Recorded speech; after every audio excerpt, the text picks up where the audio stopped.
그러면 서울로 가서 입원하는 게 낫겠네. 가까이 있어도 바빠서 몇 번이나 가겠어요. 그리고 요양병원 같은 곳은 요새 면회할 수 있는 날이 따로 있지 않나? 전염병 때문에. 그쪽에도 요양병원 많잖아요. 공기 좋고 조용해서 오히려 서울 사람들이 내려가죠. 그 말이 맞네요. 그리고 저도 바쁘고 형도 바쁜데 어머니가 이쪽에 오시면 솔직히 형수님이나 애엄마가 제일 부담스럽죠. 저도 미안하기도 하고. 대신 제가 자주 내려갈게요. 오늘 이야기 속 주인공은 70세 현문숙 씨입니다. 그리고 그녀의 아들들에 관한 이야기이죠. 현 씨는 아들 둘이면 노후는 걱정 없을 줄 알았습니다. 결혼하고 나서부터 계속 들은 말이었습니다.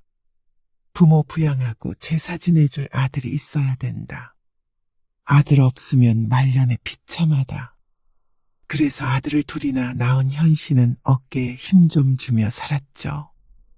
그런데 이렇게 될 줄은 몰랐습니다.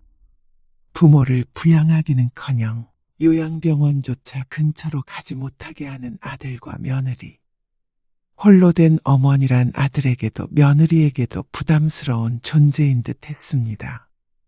현 씨는 후회했습니다. 아들 둘 낳았다고 좋아할 것이 아니라 딸을 못 낳은 것을 한탄했어야 했습니다. 하지만 젊었을 땐 몰랐죠.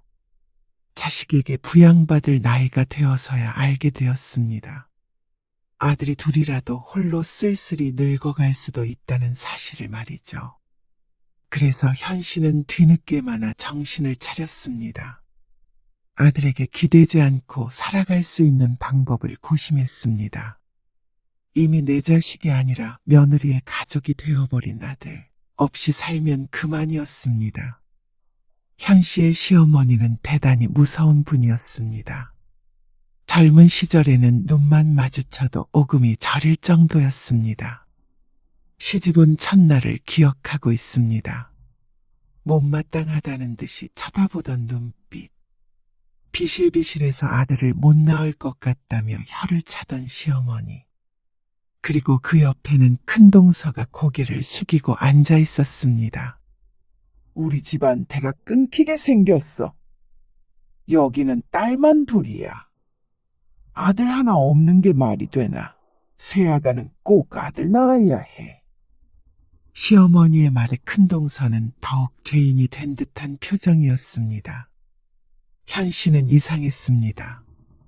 시아버지가 셋째 아들인 걸로 알고 있는데 무슨 대를 따지는 것인지 몰랐습니다. 그렇다고 해서 시어머니의 말에 토를 다는 실수를 저지르지는 않았습니다. 현 씨는 결혼 후에 시부모와 같은 동네에 살았습니다. 그리고 형님네 집도 근처였죠. 같이 살지 않은 것만으로도 다행으로 생각해야 했습니다. 남편과 현 씨는 시아버지와 형님을 따라 농사를 지었습니다. 그리고 현 씨는 일손을 돕다가 금방 임신이 되어서 쉬게 되었습니다. 시어머니가 임신했다고 일을 안 시키는 분은 아니었지만 몸이 약했던 탓에 자꾸만 병원에 드나들게 되어 어쩔 수 없었죠. 그래서 어찌나 구박을 받았는지 몰랐습니다. 저건 분명히 기집애야. 배 모양만 봐도 안다고. 그러니까 임신해서 저렇게 비실 때지. 그런데 현 씨가 아들을 낳은 순간 모든 것이 달라졌습니다. 내가 이럴 줄 알았지. 그래도 내가 말년에 복이 있어가지고 둘째 며느리 하나는 잘 얻었다. 시어머니는 현 씨를 무척 예뻐했습니다. 아니, 현 씨를 예뻐하기보다는 맏며느리에게 못되게 굴었죠. 너는 어떻게 된 게 제대로 하는 게 없냐? 네가 시집 온 지 도대체 몇 년이야? 어떻게 둘째보다도 음식을 못해? 명절에 모이기라도 하면 별것 아닌 일로 트집을 잡곤 했습니다. 그러면 현 씨가 오히려 민망해서 몸둘 바를 몰랐습니다. 그리고 현 씨가 둘째도 아들을 낳은 뒤로는 시어머니의 차별이 극에 달했습니다. 오죽 심했으면 형님네가 다른 지역으로 이사하는 것까지 고려했을까요? 그런데 먹고 사는 문제 때문에 어쩔 수 없이 붙어 있었습니다. 남몰래 눈물 훔치던 큰동서를 종종 봤던지라 현씨는 자신이 괜히 더 미안했습니다. 현씨와 큰동서가 다른 점이라고는 딱 하나였습니다. 딸만 둘 낳은 것과 아들만 둘 낳은 것. 어떻게 이렇게 됐는지는 모르겠지만 그것 때문에 현씨는 둘째 며느리였지만 맏며느리 취급을 받았습니다. 시아버지가 세상을 떠난 뒤 시어머니는 밭의 절반을 현씨의 남편 앞으로 주었습니다. 장남이면 뭐하냐? 대가 또 끊겼는데. 그러면서 물려받을 수 있는 아들을 낳은 차남을 더 챙겼습니다. 하지만 정작 집안에 큰일이 있을 땐 맏며느리만 줄기차게 부려먹으니 큰아들네는 반발할 수밖에 없었습니다. 그래서 큰형님네는 더 이상 농사를 짓지 않고 다른 일을 하겠다고 선언했습니다. 형님은 타지로 돈을 벌러 갔고 큰동서가 두 아이를 키우며 주말부부로 살았습니다. 경제적인 문제로 다 같이 떠나지 못하니 큰동서는 시어머니에게 더욱 미움을 받았죠. 자고로 아들이 있어야 나중에 늙어서 대접받는 거야. 지금 그리고 부모 죽으면 누가 제사 지어줘? 딸이? 어림도 없지.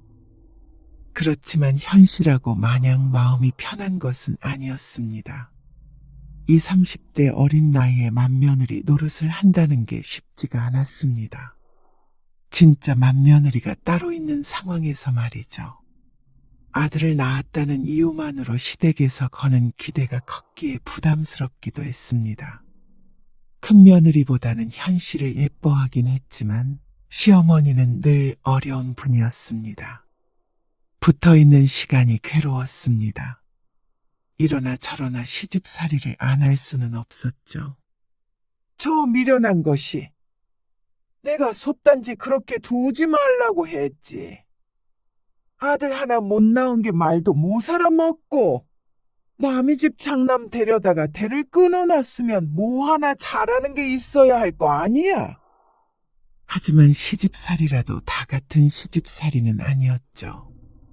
현씨도 큰동서가 안타깝긴 했지만 어쩌면 속으론 안심했는지도 몰랐습니다.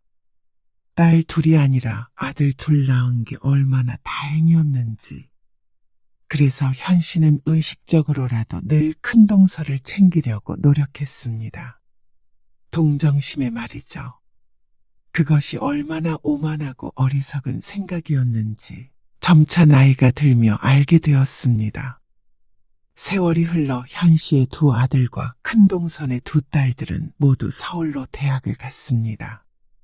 학벌은 크게 차이가 나지 않았는데 두 손녀딸이 대학에 입학했을 땐 시큰둥하던 시어머니는 손자 둘이 대학에 입학하자 동네에 현수막까지 걸었죠. 그리고 현씨의 둘째 아들이 군대에 갔을 때 시어머니는 돌아가셨습니다. 그제서야 두 며느리는 자유를 얻었습니다. 동서는 애들 결혼하면 어떻게 할 거야? 뭘 어떻게 해요? 아니, 서울 가서 살 거야? 아니면 애들이 내려오려나? 부모님 모시고 살려면 어느 날 큰동서가 물었습니다. 딸만 둘이니까 나중에 부양해주길 기대하기는 어렵고 근처에만 좀 살았으면 좋겠는데 동서는 좋겠다. 아이고, 젊어서도 걱정 없고 늙어서도 걱정이 없겠네. 큰동서는 현씨를 부러워했습니다. 다들 결혼해서 서울에 자리를 잡았는데 형님이 돌아가시고 혼자 남은 큰동서가 말년이 걱정되는 모양이었습니다. 하지만 현씨도 이렇다 할 대답을 하기가 어려웠습니다. 현씨도 당연히 나이 들면 자식들이 챙겨줄 거라 생각하고 살아왔는데 막상 아들들이 결혼하고 나니까 생각과는 조금 달랐습니다. 어머니, 이번 아버지 생신에는 뵈러 못 갈 것 같아요. 아, 그래? 주말에 한번 내려와서 아버지 병문안도 가고 그러면 좋을 텐데. 당시의 남편은 병상에 누워 있었습니다. 위암이었죠. 다들 바쁜 걸 알아서 그전에는 내려오란 소리를 자주 하지 않았는데, 그래도 아버지 때문에라도 가끔은 와줬으면 하는 마음이었습니다. 바빠서요. 요즘에 일이 많아요. 보름 뒤인데도 바빠? 늘 바쁘죠. 기정이도 바쁘다고 그러지? 글쎄요. 연락 안 해봤는데. 어머니가 기정이한테 전화해보세요. 그래. 알았다. 현 씨는 힘없이 전화를 끊었습니다. 작년 추석 때 보고 한 번도 보지 못했는데 벌써 석 달이 지났습니다.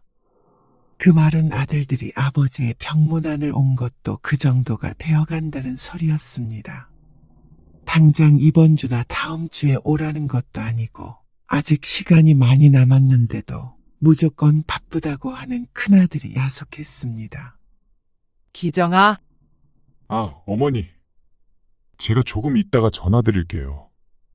둘째 아들에게 전화를 걸어보았지만 이렇다 할 대화조차 나누지 못했습니다. 대부분 이런 식이었습니다. 둘째 아들이 사업을 시작한 후로는 더욱 바빠져서 명절 때도 못 내려올 때가 허다했습니다. 결혼 전에는 그래도 한 달에 한 번은 얼굴을 봤었습니다. 별일이 없어도 시간을 내서 아들들이 내려오곤 했는데 결혼을 하고 난 뒤로는 아무래도 며느리를 데리고 오는 게 부담스러운 것 같았습니다. 기다려도 작은 아들에게 다시 전화가 오는 일은 없었습니다. 현 씨는 한숨을 쉬었습니다. 그래서 망설이다가 작은 며느리에게 전화를 걸어보았습니다. 네. 어머님, 기정이가 바쁜 것 같아서 말이야. 이번에 아버지 생신에 내려올 수 있는지 좀 물어보려고. 아버지가 기정이 보고 싶어 하시더라고. 생신이요. 며느리는 말끝을 들였습니다. 그러더니 난감한 말투로 대꾸했습니다. 기정씨 바쁜 거 아시잖아요. 그리고 애들도 아직 어려서 차 오래 타는 게 좀 그래요. 멀미 심해서 명절 때도 고생하는 거 아시죠? 차 타고 3시간 정도 걸리는 거리이기 때문에 힘든 심정은 잘 알고 있었습니다. 하지만 잔치를 하러 오라는 것도 아니고 언제 돌아가실지 모르는 아버지 얼굴 좀 보러 오라는데 그게 그렇게 어려운 일인가 싶었습니다. 늘 핑계는 다양했습니다. 전화라도 좀 자주 했으면 하지만 요새는 그런 말 했다가는 큰일 난다는 동네 사람들의 조언을 들어 입을 꾹 다물었습니다. 며느리와 전화를 끊고 현 씨는 답답한 마음에 동네 어귀에 있는 평상에 홀로 앉아 바람을 쐬고 있었습니다. 그런데 승용차 2대가 나란히 마을 입구로 들어왔습니다. 그런데 현 씨 앞에 서더니 차 유리창이 쭉 내려갔습니다. 작은 엄마, 조카가 큰동서를 보러 내려온 모양이었습니다. 그러자 운전석에서 조카 사위도 내려서 꾸벅 인사를 했습니다. 그런데 뒷차는 또 작은 딸이었던 것인지 또 우르르 차에서 내렸습니다. 너희 둘이 같이 온 거야? 무슨 날인가? 혹시나 큰동서의 생일인데 현 씨가 잊고 있었나 싶어 기억을 더듬었지만 큰동서의 생일은 한여름이었습니다. 아니요. 무슨 날은 아닌데. 그냥 놀러 왔어요. 아이들도 차에 타고 있어 엄청 떠들썩했습니다. 저희 마당에서 고기 구워 먹을 건데. 이따가 놀러 오세요. 그래, 알았어. 얼른 가봐. 기다리시겠네? 그러자 조카들이 참 밝게도 웃었습니다. 제 엄마 보러 가는데 저렇게 즐거운가 싶어 신기했습니다. 현 씨는 들만 둘이라 저런 반응은 기대하기가 힘들었습니다. 늘 무뚝뚝했고 한 번씩 내려오면 며느리 눈치 보느라 바쁜 아들들. 당당하게 서희와 아이들을 데리고 아무 때나 내려오는 딸들이라니 현씨로서는 꿈 같은 일이었죠. 차는 다시 큰 동선의 집을 향해 출발했고 지나가던 동네 사람이 한마디 했습니다. 요즘 보면 딸이 최고인 것 같아. 자기 엄마 혼자 산다고 저렇게 챙기니. 그리고 사위도 잘 봤지. 딸 있으시잖아요. 그러니까 최고라는 거지. 우리 아들은 생전 전화도 안 하는데 딸은 그래도 사나흘에 한 번씩은 꼬박꼬박 전화해. 그렇죠. 그러니까 딸 하나 더 낳지 그랬어. 딸은 평생 효도하지만 아들은 결혼하면 남의 자식 되더라고. 아들만 최고하던 시절은 지났지. 그러면서 혀를 차는 어르신 때문에 씁쓸한 기분이 들었습니다. 현씨의 아들들이 잘 내려오지 않는다는 걸 뻔히 알고 있기에 할 수 있는 말이었습니다. 큰동서의 딸들은 명절 때나 생일, 제사에는 당연히 오는 것이었고 아무리 못해도 한 달에 한 번씩은 오는 것 같았습니다. 거리를 생각한다면 대단한 것이었죠. 현씨는 자연스럽게 아들들을 떠올렸습니다. 그러자 한숨이 났습니다. 현씨에게 아들들은 내내 영광이었지만 그것도 한때였습니다. 시어머니가 돌아가시니 아들 둘이 있다고 지켜 세워줄 사람도 없었고 그게 대단한 일이 아니라는 건 진작부터 몸소 깨닫고 있었죠. 반년쯤 뒤 현씨는 남편을 떠나보냈습니다. 그리고 남편이 병원에서 눈을 감기 전 아들 둘은 설에 한두 번씩 내려왔을 뿐이었습니다. 그렇게 기다렸는데 결국 남편은 아들 얼굴 몇 번 보지도 못하고 눈을 감았죠. 그래도 아픈 남편이라도 살아있는 게 좋았습니다. 남편이 떠나고 나니 그나마 있던 책임감마저 사라진 모양인지 아들들은 전화마저 뜸해졌습니다. 어느 날 현씨가 읍내에 장을 보러 나갔는데 큰동서를 마주쳤습니다. 형님, 어디 가세요? 동서. 장 보러 나왔어? 둘 다 남편을 떠나보내고 작은 동네에 같이 사니까 이전보다도 더 친밀해진 느낌이었습니다. 큰동서는 웬 보따리 같은 가방을 들고 있었습니다. 나 터미널 가는 길. 어디 가세요? 나는 애들이 하도 놀러 오라고 성화라서 나중에 하다가 모처럼 큰맘 먹었네. 아, 지연이한테 가세요? 좋으시겠네요. 맛있는 거 많이 얻어먹고 오세요. 무슨 바닷가에 펜션도 놀러 가고 그러자네. 재밌게 놀다 오세요. 큰동서는 한바구음을 지으며 현씨에게 손을 흔들었습니다. 현씨는 장을 보면서도 그리고 집에 돌아오면서도 가슴 한구석이 휑하니 빈 것 같은 기분이었습니다. 집으로 돌아오는 길이 유난히 멀게 느껴졌습니다. 두 딸들이 자주 내려오기도 하고 이렇게 종종 엄마 보고 올라오라고 하기도 했습니다. 그런데 현씨의 아들은 어떨까요? 문득 혼자 있는 집이 쓸쓸하게 느껴졌습니다. 북적북적하던 동네도 하나둘씩 떠나니 언제부턴가 한산해졌습니다. 젊은 사람들은 더 이상 들어오지 않고 나이 든 사람들은 죽거나 자식들 따라 이사를 가버리니 말이죠. 현씨는 거실에 앉아 텔레비전을 보다가 휴대폰을 들었습니다. 그리고 큰아들에게 전화를 걸었습니다. 기우가, 엄마야. 어머니. 어쩐 일이세요? 아들이 보고 싶어 전화를 걸었는데 선뜻 말이 나오지 않았습니다. 나도 너희 집에 가고 싶다고 말을 하면 되는데 어째서인지 입이 떨어지지 않았죠. 저 바쁜데.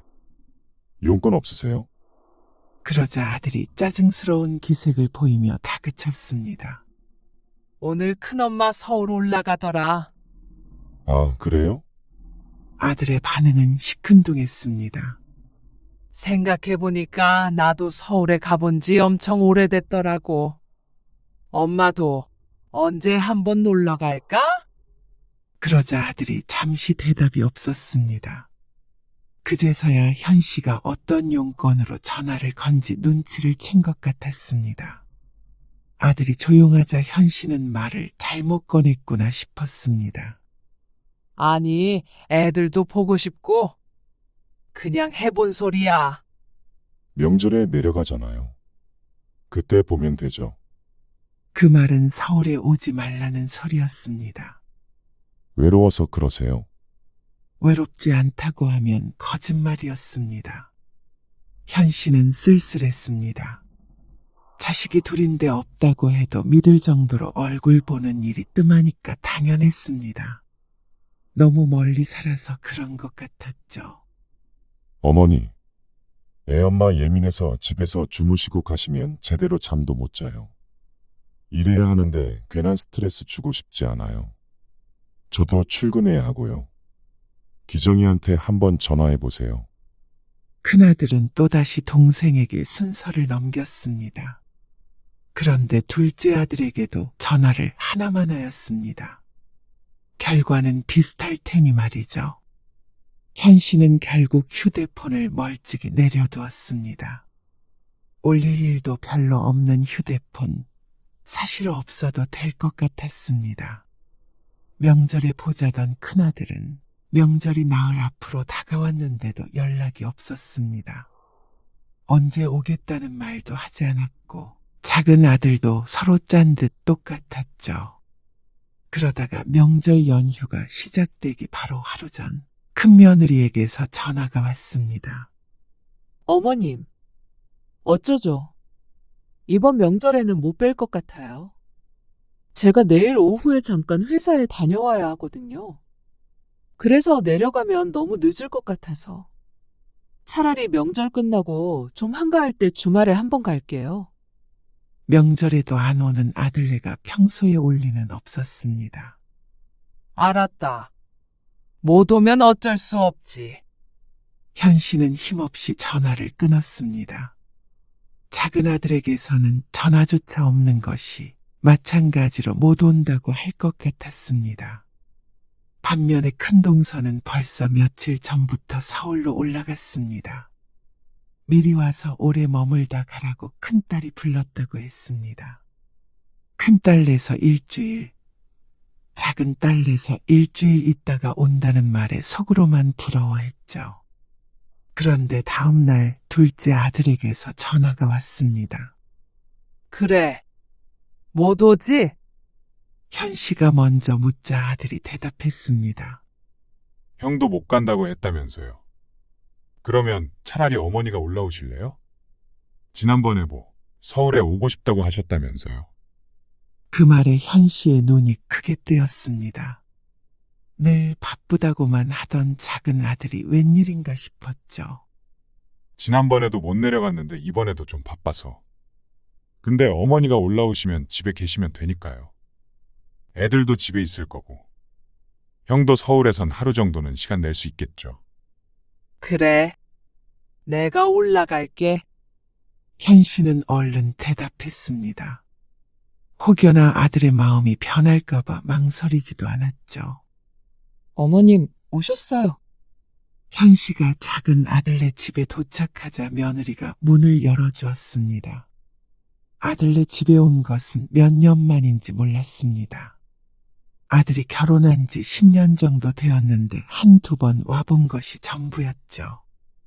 현 씨는 거실로 들어가 어색하게 소파에 엉덩이를 붙이고 있었습니다. 아들네 집에 온 것인데 왜 이렇게 남의 집에 온 불청객이 된 느낌인지 몰랐습니다. 손주들도 오랜만에 보는 할머니가 어색한지 며느리 등 뒤에 숨어 있었습니다. 저녁 드셔야죠. 기정 씨는 조금 늦는데요. 그러면 오면 같이 먹자. 저는 애들이랑 먼저 먹어야 되는데 괜찮으세요? 그래, 그렇게 해. 며느리는 부엌에서 아이들과 도란도란 얘기를 나누며 밥을 먹었고 현 씨는 소파에 앉아서 두리번거렸습니다. 텔레비전에선 아이들이 좋아하는 만화 같은 것이 나오고 있었는데 리모컨이 어디 있는지 몰라 그냥 뭔지 알지도 못하는 만화를 1시간 가까이 봤습니다. 며느리는 바빠 보였습니다. 아이들 밥을 먹이고 씻기고 계속해서 바쁘게 무언가를 했습니다. 네가 고생이 많다. 고생은 기정 씨가 하죠. 그래도 아들이 사업으로 돈을 잘 벌어 며느리까지 일을 하지 않아도 되는 건 다행인 듯 했습니다. 그러지 않았으면 며느리가 고생이 많았을 테니 말이죠. 옛날 현 씨가 살던 집이나 살림살이를 생각하면 아들네는 굉장히 풍족하게 지냈습니다. 큰아들도 마찬가지였습니다.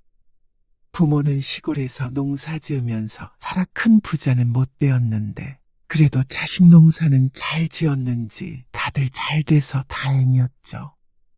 현 씨는 아들이 돌아오길 기다렸습니다.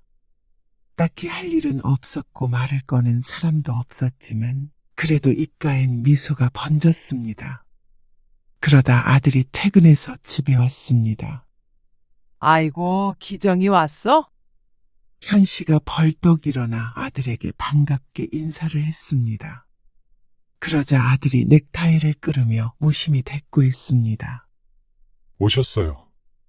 그러면서 옷을 갈아입고 나오겠다며 방으로 쏙 들어가 버렸습니다. 현 씨는 엉거주춤 다시 소파에 앉았습니다. 잘 지냈냐? 올라오는 길은 힘들지 않았냐? 식사는 했냐? 그런 것들을 먼저 물어볼 줄 알았습니다. 먼 거리를 버스를 타고 올라왔는데도 누구도 그다지 관심이 없어 보였습니다. 아들은 아주 씻고 나왔는지 한참 걸렸습니다. 그 사이에 며느리는 식사 준비를 했습니다. 내일은 저희 둘 다 잠깐 나갔다 올 거예요. 애들이랑 계세요. 어디 가는데? 일 때문에요. 그래, 알았다. 그리고 내일 밤에 형한테 가시면 돼요. 전화해놨어요. 바쁘다던데. 그래도 하루 재워줄 순 있겠죠.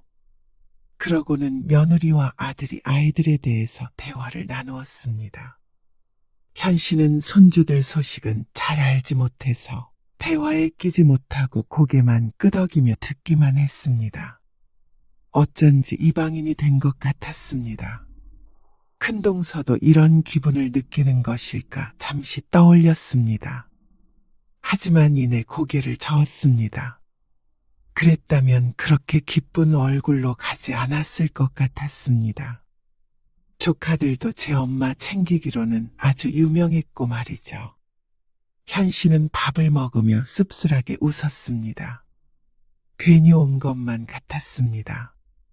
오라고 난리를 치는 자식에게도 눈치가 보일 텐데 현 씨의 방문을 애초에 반기지 않았던 자식들이기에 더욱 눈치가 보였습니다. 며느리도 불편해하는 게 눈에 보였고 말이죠. 현 씨는 얼른 식사를 마치고 작은 방으로 들어갔습니다. 둘째 손주의 방이었습니다. 둘째 손주가 첫째 방에서 같이 자기로 했는데 졸지에 손주의 방을 뺏게 되어 그것조차 마음이 편치가 않았습니다. 다음날 아침을 먹고 아들과 며느리는 집을 비웠습니다. 현 씨는 집에서 아이들을 보고 있었는데 사실 하나는 초등학생이고 하나는 7살이라 현 씨가 놀아줄 것도 없었습니다. 각자 휴대폰도 있어서 게임하고 영상을 보며 바빠 보였습니다. 현 씨는 거실에 앉아서 텔레비전을 봤습니다. 아들네를 보니까 반갑기는 하지만 이럴 거면 차라리 집에서 편하게 쉴 걸 하는 생각이 들기도 했습니다. 내 자식인데 왜 이렇게 불편해진지 모를 일이었습니다. 아무래도 오늘 저녁에 가야겠다. 현 씨는 큰아들네에 들르지 않고 내려가기로 결심했습니다. 그나마 작은 아들은 먼저 올라오라고 말이라도 했지 큰아들은 원하지 않았을 게 뻔했습니다. 또 거기까지 쏙없이 찾아가 눈칫밥 먹느니 집으로 돌아가는 게 나았습니다. 오후 2시쯤 아들내외가 돌아와서 늦은 점심을 함께 했습니다. 형네 모셔다 드릴게요. 작은 아들의 말에 현 씨가 고개를 저었습니다. 아니야. 나는 이만 내려가 보려고. 왜요? 형한테 저녁에 간다고 말해놨는데. 생각해보니까 가스불도 켜고 온 것 같고, 창문도 열어놓은 것 같아. 그러자 작은 아들이 황당해했습니다. 뭐라고 둘러댈지 몇 시간 동안 생각했는데 입 밖으로 나온 말들이 고작 가스와 창문이었습니다. 며느리의 표정에 얼굴이 화끈거리는 것 같았습니다. 하지만 작은 아들은 더는 묻지 않았습니다. 그저 터미널에 데려다 주겠다고만 했죠. 그리고 큰아들과 통화를 하는 듯 했습니다. 형. 그래, 알았어. 내가 터미널에 모셔다 드릴게. 큰아들에게서 따로 전화는 오지 않았습니다. 그것마저도 섭섭하다면 늙은 엄마의 주책일지도 몰랐습니다. 그리고 잠시 뒤, 현 씨는 혼자 덩그러니 터미널에 앉아 있었습니다. 아들이 데려다주고 간 뒤에도 표를 끊지 않고 앉아서 생각에 잠겨 있었습니다. 모처럼 서울에 왔지만 아들의 얼굴을 본 건 밥 먹을 때뿐인 것 같았습니다. 다 합쳐도 서너 시간이 될까 말까였죠. 그나마 큰아들은 보지도 못했습니다. 현 씨가 내려가겠다고 한 것이었지만 서글프긴 했습니다. 큰아들네 집에 갔더라도 그건 크게 달라지지 않을 것 같았습니다. 그냥 내려가기로 한 건 잘한 일이다 생각하긴 했지만 마음 한구석엔 비가 내렸죠. 더 늦기 전에 버스를 타야겠다 싶어서 자리에서 일어났는데 그때 현 씨의 휴대폰이 울렸습니다. 혹시나 큰아들일까 싶어서 확인해 보았더니 의외의 인물이었습니다. 네, 형님. 어쩐 일이세요? 큰동서였습니다. 동서 지금 서울이야? 서울로 오기 전에 큰동서와 통화를 했었는데 지나가는 말로 서울에서 볼 수 있으면 보자고 했었습니다. 그런데 작은 아들네 있다가 큰 아들네도 가야 하니까 시간이 나지 않을 것 같아서 생각도 안 하고 있었는데 전화가 온 것이었습니다. 내일 저녁에나 모레 아침에 볼까? 아, 저 지금 집에 내려가요. 뭐? 벌써? 어제 온 거 아니야? 아, 그런데 그냥 잠자리가 불편하기도 하고 그래서. 그러자 큰동서가 잠시 말이 없었습니다. 예전에는 큰동서가 현 씨를 부러워했지만 이제는 아니었습니다. 큰동서도 현 씨의 아들들이 엄마에게 몹시 무심하다는 걸 누구보다도 잘 알고 있었습니다. 그러니까 말하지 않아도 왜 이렇게 빨리 돌아가려고 하는지 미루어 짐작한 듯 했습니다. 출발했어? 아직이요. 지금 터미널인데 이제 가려고요. 그러면 내가 우리 딸이랑 거기로 지금 데리러 갈게. 하루 더 있다가 가. 모처럼 왔는데 놀지도 않고 가. 아니에요. 제가 어떻게 가요? 다들 불편하게. 저도 그렇고. 불편하긴. 우리가 남도 아니고 다 같이 놀아야 좋지. 애들도 작은 엄마 보고 싶다네. 오늘 우리 큰애가 지 시집에서 먹을 거 잔뜩 싸왔어. 그리고 작은 애가 회도 포장해 온다고 하니까 같이 먹고 놀자고. 재차 거절했지만 큰동서는 끈질겼습니다. 그러면서 지금 출발하겠다고 하고 전화를 끊었죠. 현 씨는 귀신에게 홀린 것 같은 기분으로 전화를 끊었습니다. 그리고 멀지 않은 곳에 사는지 전화를 끊고 30분 만에 큰동서가 도착했습니다. 얼떨결에 그렇게 하루 머물게 됐는데 재미있었습니다. 그렇지만 한편으로는 가슴이 먹먹했습니다. 어쩜 두 딸이 내 아들들과 이렇게 다른지 큰동서가 부러워서 눈물이 날 것 같았습니다. 다음날 내려오는 길에는 큰동서가 싸준 반찬통을 끌어안고 버스를 탔습니다. 아들 낳아 대접받던 시절이 있었지만 지금은 딸이 없어 외로운 노후를 보내고 있는 것 같았습니다. 큰동서는 일주일 정도 더 있다가 내려왔습니다. 얼굴도 반질반질한 것이 행복한 시간을 보냈구나 생각됐죠. 현 씨의 두 아들은 그 이후로도 또다시 깜깜무소식이었습니다. 이제는 전화가 없다고 걱정되지도 않았습니다. 누구보다도 잘 살고 있는 걸 알았습니다. 잘 못 지내고 있는 건 현 씨 하나밖에 없었죠. 그리고 다음 해 현 씨는 허리 수술을 받았습니다. 원래도 좋지 않았던 허리였는데 밭에 가는 길에 도랑에 빠져 허리를 크게 다쳤죠. 수술은 인근 도시에 있는 큰 병원에서 했는데 그때 두 아들이 내려왔습니다. 현 씨는 통증에 몸부림치면서도 이렇게 아들 얼굴 보니 좋다는 생각을 했습니다. 그런데 문제는 그 후였습니다. 다친 게 하필이면 허리라 퇴원 후에도 한동안 요양이 필요했습니다. 그래서 요양병원 얘기가 나오게 됐습니다. 지속적인 치료도 필요할 텐데 집에서 돌봐줄 가족도 없기 때문에 요양병원에 입원하는 것이 불가피해 보였죠. 그러면 서울로 가서 입원하는 게 낫겠네. 퇴원 전 병문안 온 큰동서가 말했습니다. 현 씨도 내심 그렇게 되지 않을까 생각했습니다. 아니, 그러길 바랐습니다. 그래야 보호자가 가까이 있으니 말이죠. 그런데 그게 생각처럼 쉬운 문제가 아니었습니다. 가까이 있어도 바빠서 몇 번이나 가겠어요. 그리고 요양병원 같은 곳은 요새 면회할 수 있는 날이 따로 있지 않나? 전염병 때문에. 큰아들은 그러면서 굳이 서울에 있는 요양병원에 입원할 필요는 없을 것 같다고 했습니다. 그쪽에도 요양병원 많잖아요. 공기 좋고 조용해서 오히려 서울 사람들이 내려가죠. 그 말이 맞네요. 작은 아들도 큰아들의 말에 맞장구 쳤습니다. 그리고 저도 바쁘고 형도 바쁜데 어머니가 이쪽에 오시면 솔직히 형수님이나 애엄마가 제일 부담스럽죠. 저도 미안하기도 하고. 대신 제가 자주 내려갈게요.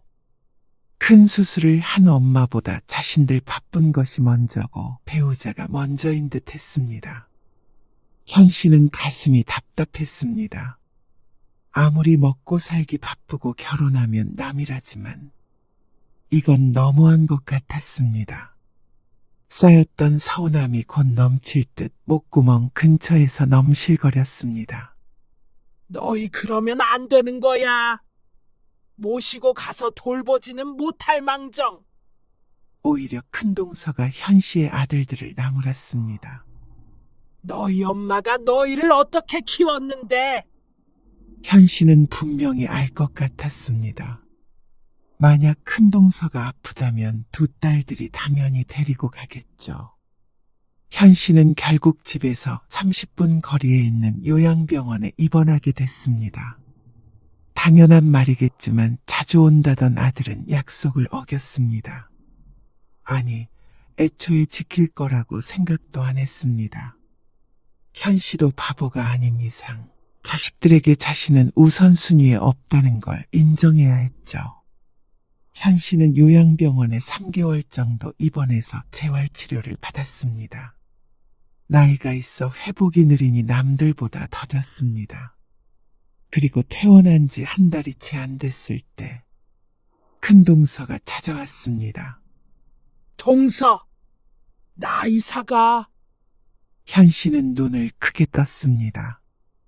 이사요? 어디로 가는데요? 애들이 서울로 오라고 몇 년 전부터 그랬거든. 근데 평생 여기 살았고 동서도 있고 해서 안 가겠다고 그랬었지. 근데 나도 요새 건강도 별로 안 좋고 그래서 아무래도 자식 곁으로 가는 게 맞는 것 같아서 말이야. 큰애 집 근처에 아파트 구해놨다고 해서 다음 주에 가. 어쩐지 마음이 이상했습니다. 마을에 살던 많은 사람들도 이렇게 떠나곤 했는데 큰 동서까지 간다고 하니까 혼자 남겨지는 기분이 들었습니다. 큰 동서가 예전에 나이 들면 서울에 살 거냐, 아니면 아들이 내려올 거냐 물어본 적이 있었습니다. 그런데 이렇게 서로의 입장이 바뀌게 될 줄은 몰랐습니다. 동서가 걱정돼서 발이 안 떨어지네. 그렇게 젊은 시절부터 비교당하면서 시집살이를 했으면 현실을 미워할 만도 한데 큰 동서는 그러지 않았습니다. 밭은 이장님이 싸게 사기로 했어. 그래서 생각보다 빨리 가게 된 거야. 동서한테 늘 고마워. 유산 똑같이 나눠줘서. 시어머니가 돌아가시고 반씩 유산을 받았는데 당시에 현 씨의 남편이 시어머니의 유산을 대부분 형님에게 주었습니다. 먼저 받은 밭절반이 있었으니 말이죠. 남편도 그게 맞다고 생각했고 그래서 현 씨도 지금까지 큰 동서와도 좋은 관계를 유지할 수 있었던 것이었죠. 저는 괜찮아요. 가서 자식들 곁에서 행복하게 지내세요. 현 씨는 애써 웃었습니다. 좋은 마음으로 축하해줘야 하는데 자신의 처지를 생각하면 착잡한 마음이 더 컸습니다. 그리고 그로부터 일주일 뒤 큰 동서는 살던 집을 비우고 떠났습니다. 아들에게 전화해서 그 이야기를 했는데 그러냐고 한마디뿐이었습니다. 엄마도 올라오세요. 하길 바란 것은 아니었지만 그래도 마음이 좋지는 않았습니다. 매번 똑같은 감정을 느끼면서도 똑같이 아들에게 기대하는 현 씨가 바보였죠. 현 씨는 여전히 허리가 좋지 않았습니다. 물론 이제 일상생활에 지장이 있을 정도는 아니었지만 전처럼 밭일을 하지는 못했습니다. 그리고 그걸 아는 작은 아들이 어느 날 전화해서 말했습니다. 어머니 앞으로 된 말 있잖아요. 남편이 상속받았던 땅들을 진작에 현 씨 앞으로 돌려놓았었는데 어쩌면 그게 천운이었는지도 몰랐습니다. 왜 그 밭이? 관리도 힘들고 괜한 세금만 내고 있잖아요. 이참에 얼마가 됐든 팔아버리는 게 어떨까 해서요. 갑자기 왜? 그러자 작은 아들이 잠시 머뭇거리다 말했습니다. 제가 이번에 사업 확장하려고 하는데 자금이 좀 필요해서요. 어쩐 일로 전화를 다 했나 싶었는데 결국 돈 때문이었습니다. 현 씨가 가진 거라고는 그것과 시골집 하나뿐인데 땅을 팔아서 자신을 달라고 하면 현 씨는 말년에 뭘로 살라는 말인가 싶었습니다. 이제는 농사도 짓지 못하는데 말이죠. 판다고 얼른 팔리는 것도 아니고 아직 팔 생각 없어. 현 씨의 대답에 아들은 크게 실망했습니다. 그런데 끝까지 일단 부동산에 내놓기라도 해보라며 설득하려고 했습니다. 예전 같았으면 작은 아들에게 도움을 주고 싶어 일부라도 팔아서 줬을 것 같았습니다. 어차피 나 죽으면 두 아들에게 갈 돈이었으니 말이죠. 그런데 현 씨도 이제 와서는 생각이 많아졌습니다. 과연 그런다고 두 아들이 현 씨의 마음을 알기나 할까? 그 돈마저 없어서 정말 빈털터리가 된다면 자식들이 내 노후를 책임져 줄까? 현 씨는 그 정답을 알고 있었습니다. 그런데 며칠 뒤 큰아들에게서도 전화가 왔습니다. 기정이가 그 땅 팔자고 했죠? 설마 팔아서 몽땅 기정이 사업자금으로 줘버리실 생각은 아니죠? 그 땅 안 판다고 했어. 아니, 파는 것까지는 저도 찬성이에요. 근데 서로 서운할 일 없게 반반씩 주시라고요. 현 씨는 할 말을 잃었습니다. 두 아들이 어쩜 이렇게 똑같은지 몰랐습니다. 이제 생각해보니 둘 중 하나도 아니고 둘 다 이러는 것은 현 씨의 잘못이 아닐까 싶었습니다. 농사를 잘못 지었으니 잘못된 것이 나왔겠죠. 현 씨는 고민하다가 이장을 찾아가 물었습니다. 우리 밭을 좀 팔려고 하는데 그러자 이장이 반색했습니다. 그러면서 좋은 가격에 자신이 사겠다고 했죠. 현 씨는 며칠 밤을 뜬 눈으로 지새웠습니다.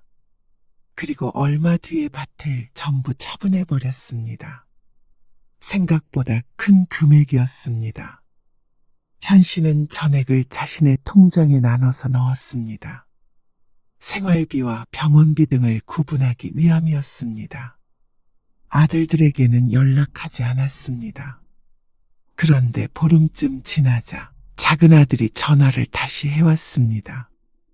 밭 어떻게 하기로 했어요? 부동산에 연락해 보셨어요? 팔았어. 네? 정말요? 언제요? 얼마에 팔았어요? 흥분한 목소리였습니다.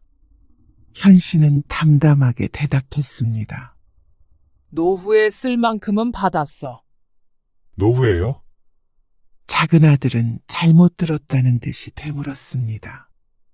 내 나이 70인데 앞으로 10년을 더 살지 20년을 더 살지 모르잖냐. 이 돈이 있어야 생활을 하겠지. 아니, 그건 제가 사업 확장도 하고 좀 더 잘 되면 다 해결될 문제잖아요. 그럼 네가 나를 부양할래? 데리고 살기라도 할 거야? 그러자 말문이 막힌 듯 어버버했습니다. 혼자 남은 부모 부담스럽겠지. 그러니까 나도 너희한테 부담 안 주고 살려고 결정한 거야. 그러니까 이 돈은 기욱이한테도 안 주고 너한테도 안 줘. 어머니, 너도 돈 몇 푼 더 받고 부모에 대한 책임감 갖느니 내가 내 앞가림 하는 게 더 좋잖니? 아들은 돈을 못 받게 된 것에 기분이 상한 것 같았지만 끝내 아무 말도 하지 못했습니다. 어쩌면 현 씨의 말이 맞을지도 모른다는 생각을 하고 있을 것 같았습니다. 돈 받고 발목 잡히느니 조용히 어머니 혼자 지내도록 하는 게 탈이 없을 거라고 말이죠. 말년에 병들고 돈 없어 자식들에게 손 벌리면 양쪽에게 모두 비극이었습니다. 현 씨도 그런 비참한 삶은 살고 싶지 않았습니다. 큰동서처럼 자식들 곁에서 알콩달콩 사는 것까지는 바라지도 않았습니다. 이제 더는 자식들 때문에 애끓지 않고 평온하게 살아갔으면 하는 마음뿐이었습니다. 이제는 두 아들이 현 씨에게 전화를 하건 안 하건, 찾아오건 안 오건 더 이상 서운하지 않을 것 같았습니다. 서운하다는 감정도 결국엔 기대하기 때문에 생기는 감정이었기 때문이죠. 큰아들도 동생에게 얘기를 들었는지 땅 얘기는 더 이상 꺼내지 않았습니다. 현 씨는 그날 이후로 자식들에게 먼저 전화를 걸지 않았습니다. 명절이 다가와도 올 건지 묻지 않았습니다. 당연히 안 온다고 생각했고 혹시라도 내려오겠다고 연락이 오면 오히려 현 씨가 사양했습니다. 그냥 혼자 편하게 보내고 싶으니까 굳이 올 것 없다. 그러면 억지로 내려오려는 자식은 없었습니다. 서로 괴롭지 않고 평화로웠죠. 그런 삶이 행복한 것은 아니었지만 그렇다고 불행하지도 않았습니다. 혼자여도 이제는 괜찮았습니다. 누구의 눈치도 안 보고 공공하지 않게 사는 말년이야말로 누구나 원하는 삶이 아닐까 생각해보면 웃음이 날 때도 있었습니다. 언젠가 부모가 그립거나 아쉬워지는 날이 오면 자식들이 제 발로 찾아올 테죠. 기다리지 않고 내 삶을 살다가 그때가 온다면 좀 더 마음 편히 자식들을 만날 수 있을 것 같았습니다.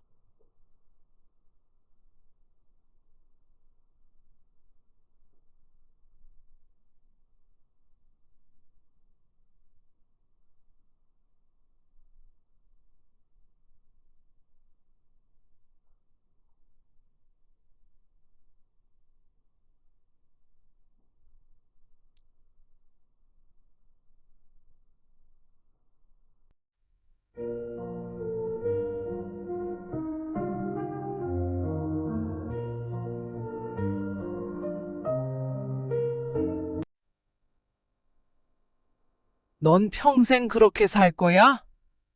평생 노처녀로 늙어 죽을 거야? 내가 노처녀 된 게 내 탓이야? 그럼 엄마 탓이야?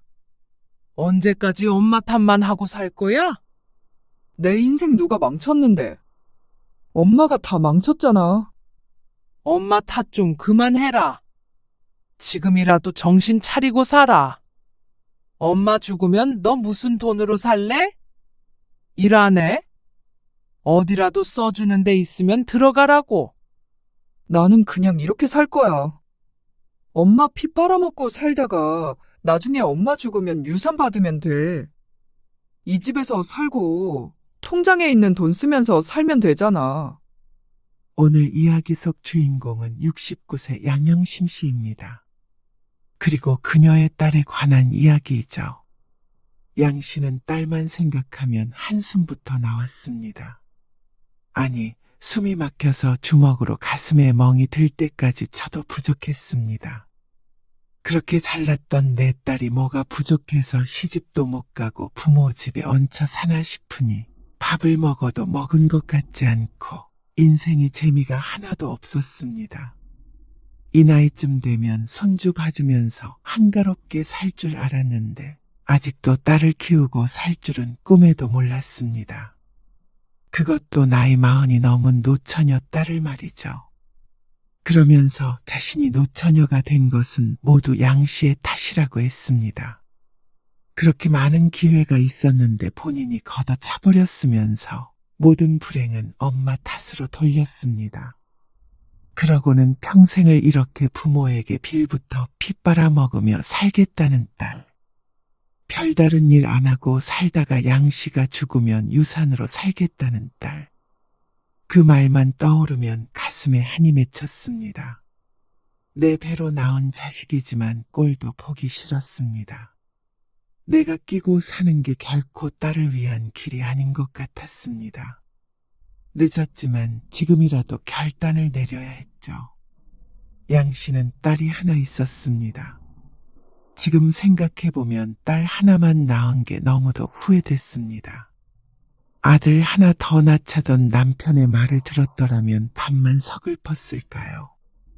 양 씨의 딸은 좋은 대학을 나와서 좋은 직장에 취직했습니다.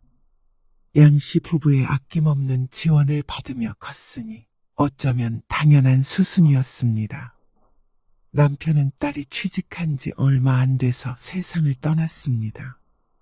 마른 하늘의 날벼락이었지만 그래도 남기고 간 것들이 적지 않아 경제적인 어려움은 없었습니다.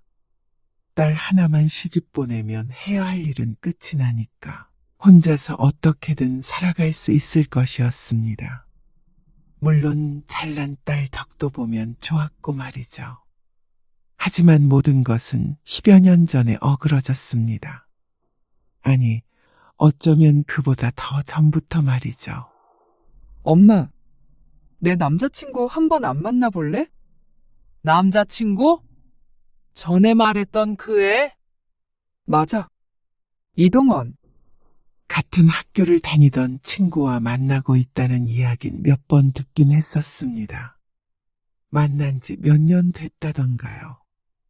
사진도 한 번 본 적이 있는데 훤칠하고 잘생긴 청년이었습니다. 아니, 뭐하러?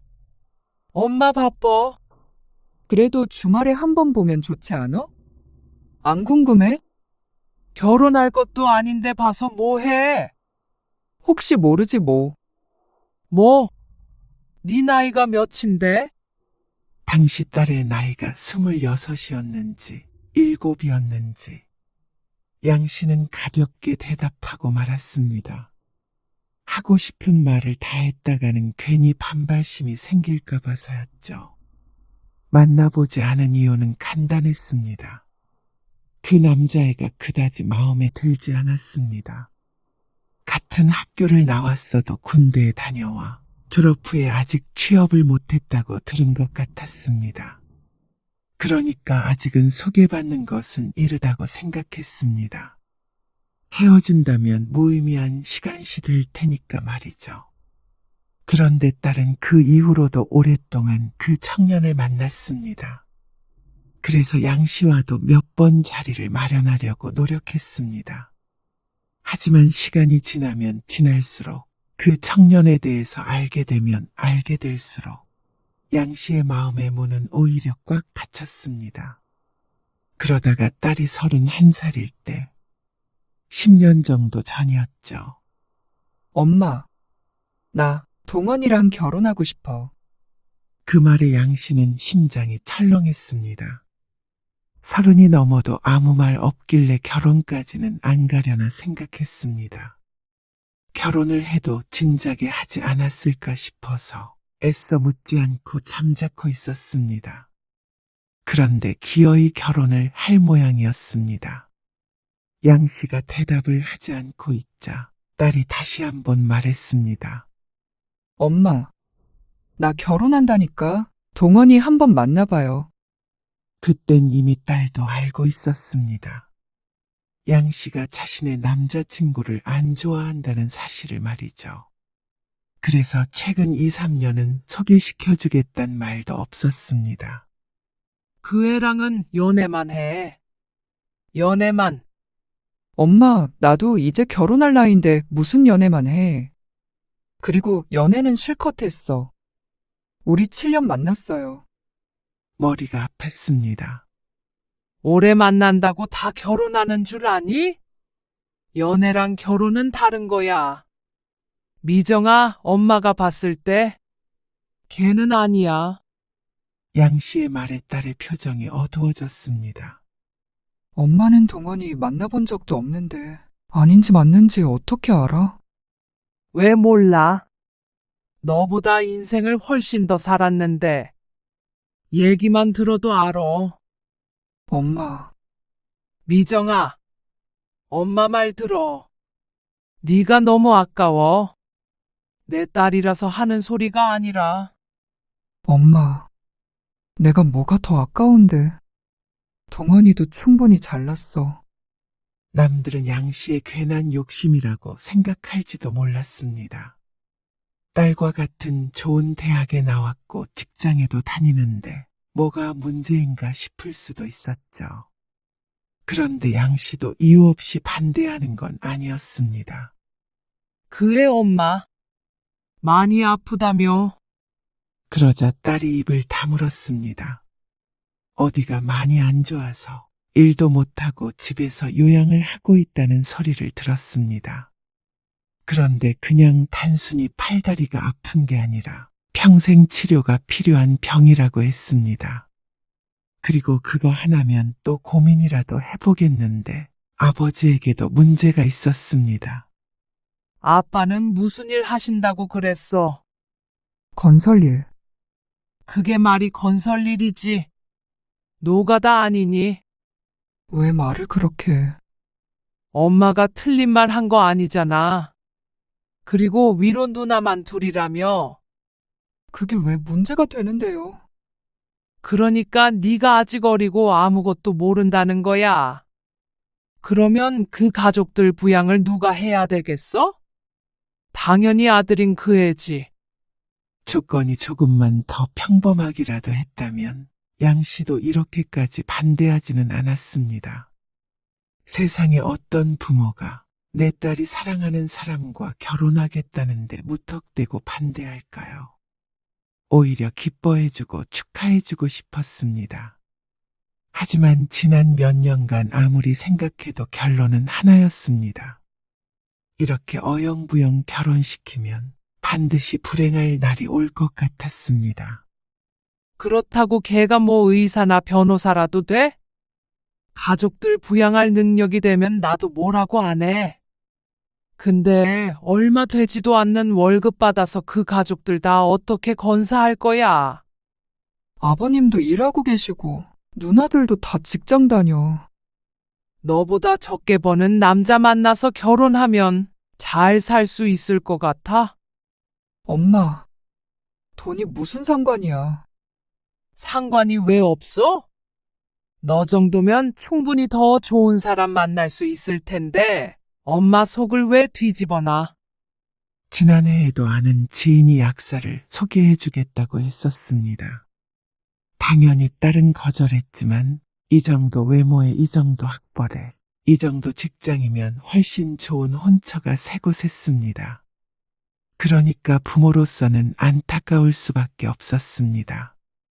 그런데 그런 거 다 집어치우더라도 최소한 평범한 사람과 결혼을 해야 되는 것 아닌가 싶었습니다. 그냥 부모님 평범하게 직장 다니고, 부자는 아니더라도 결혼할 때 지원해 줄 수 있고, 또 남자도 너보다 조금이라도 더 잘난 남자 만나면 나는 네가 누굴 데리고 와도 오케이 할 거야. 근데 이건 아무리 생각해도 뭐 하나 너보다 나은 게 없잖니? 잘못하다가 나쁜 시모 모시고 시부에게 생활비 갖다 바치며 가장 노릇을 해야 될지도 몰랐습니다. 그런 결혼을 양 씨가 왜 시켜야 하는 것인지 몰랐습니다. 엄마, 그렇게 따지면 나는 아빠 없잖아. 그건 흠 아니야? 그거랑 같니? 그리고 너는 아빠가 어릴 때 돌아가신 것도 아니잖아. 내가 동안이 아니면 안 돼. 지금은 그렇겠지. 그렇게 생각할 수 있어. 근데 엄마가 살아보니까 못 잊는 사람은 없어. 그때뿐이야. 그때만 힘들지. 1년이면 잊혀져. 아니, 다른 사람 만나면 반년이면 돼. 엄마 말 믿어. 나 정말 결혼하고 싶어. 제발 허락해줘. 넌 평생 고생할 거야. 근데 내가 어떻게 그 꼴 보니? 둘도 셋도 아니고 하나밖에 없는 딸이었습니다. 남편이 살아있었더라도 똑같은 결정을 할 게 뻔했습니다. 반대하는 양 씨의 심정도 편하지는 않았습니다. 내 딸 눈에서 눈물이 흐르면 양 씨의 눈에선 피눈물이 흘렀습니다. 하지만 평생 눈물 흘리며 사느니 순간 힘들고 많은 게 나았습니다. 아무리 생각해도 이건 안 되는 결혼이었습니다. 하지만 젊은 혈기들을 양 씨가 어떻게 말릴까요? 딸은 며칠 동안 양 씨와 말도 안 했습니다. 나 엄마가 반대해도 결혼할 거야. 자켓식 올리고 나가서 살게. 집 알아보고 있어. 양 씨는 대답하지 않았습니다. 아니, 대답하지 못했습니다. 기어이 엄마 가슴에 대못을 박을 생각인 듯 했습니다. 양 씨는 도저히 가만히 있을 수 없었습니다. 이대로 가다가는 곱게 키운 딸, 엄한 놈이 데려가 고생만 시킬 것 같았죠. 양 씨는 딸 몰래 딸의 휴대폰을 뒤졌습니다. 잘못된 행동임은 충분히 알고 있었지만 달리 방법이 없었습니다. 동원이 어머님, 원하는 것을 찾았습니다. 청년의 어머니 전화번호였죠. 양 씨는 손이 떨리는 것 같았습니다. 양 씨도 그렇게 악독한 사람이 아니었습니다. 내 자식 귀하면 남의 자식 귀한 줄도 알았습니다. 하지만 역시나 내 자식이 가장 귀하기에 악역이 될 수밖에 없었죠. 안녕하세요. 저 미정이 엄마입니다. 당황하는 상대방의 목소리가 들렸습니다. 정말 많이 아픈 것인지 목소리에 힘이 없었습니다. 양 씨는 며칠 동안 생각하고 또 생각한 말을 입 밖으로 꺼냈습니다. 이런 연락을 드리게 돼서 죄송합니다. 그런데 같이 자식 키우는 입장에서 저희 심정을 충분히 이해해 주시리라 믿습니다. 우리 미정이 저희가 애지중지 키운 외동딸이에요. 저는 이제 남편도 없이 제 딸 미정이 하나밖에 없습니다. 그래서 우리 미정이 고생 안 시키고 시부모 예쁨 듬뿍 받을 수 있는 그런 집으로 시집 보내고 싶어요. 부모 노후 준비돼 있고 우리 딸 품어줄 수 있는 집이요. 아이고, 횡설수설하는데 제 말 무슨 말인지 이해하시죠? 한마디 한마디 내뱉는데 양 씨의 마음도 찢어지는 것 같았습니다. 상대방의 거칠어진 숨소리가 귓가에 울렸습니다. 상처 주지 않게 이야기하고 싶었지만 사실 이런 전화 자체가 상처가 된다는 걸 양 씨가 왜 모를까요? 하지만 그럼에도 불구하고 전화기를 들 수밖에 없었던 양 씨의 입장도 상대가 조금이라도 헤아려 주길 바랐습니다. 우리 딸은 제가 이길 수가 없어서 이렇게 신뢰를 무릅쓰고 전화드렸습니다. 부탁드려요. 우리 딸 제자리로 돌려보내주세요. 딸은 양 씨의 가슴에 대못을 박았고 양 씨는 상대 부모의 가슴에 대못을 박았습니다. 만약 부탁을 들어준다면 그 부모가 청년의 가슴에 대못을 박게 될 것이고 내 딸도 마찬가지로 피투성이가 되겠죠. 하지만 모든 것이 제자리를 찾는다면 그럴 수만 있다면 언젠간 치유가 될 상처들이라고 생각했습니다. 양 씨는 기다렸습니다. 하지만 딸에게선 별말이 없었습니다. 그래서 좌절했죠. 아마 양 씨의 설득이 소용이 없었던 것인가 실망했지만 어느 시점부터 딸의 얼굴에서 표정이 사라졌습니다. 혼이 나간 듯 보이기도 했고 거실에 있으면 딸이 통화하는 소리가 조금 들리기도 했습니다. 그러면 대부분 흐느끼는 소리나 숨죽여 언성을 높이는 듯한 소리였습니다. 그걸 듣고 양 씨는 직감했습니다. 그날의 통화가 헛된 일이 아니었구나 싶었죠. 딸이 힘들어하는 동안 양 씨도 똑같이 이별을 겪는 것처럼 힘들었습니다. 입맛도 없었고 뭘 해도 즐겁지가 않았습니다. 딸과 말하지 않고 지내는 시간들도 괴로웠고 슬픔이 전염된 듯 했습니다. 내가 이런 일을 하게 될 줄은 꿈에도 몰랐습니다. 그래서 스스로에게 조금 실망도 했고 죄책감이 드는 때도 있었습니다.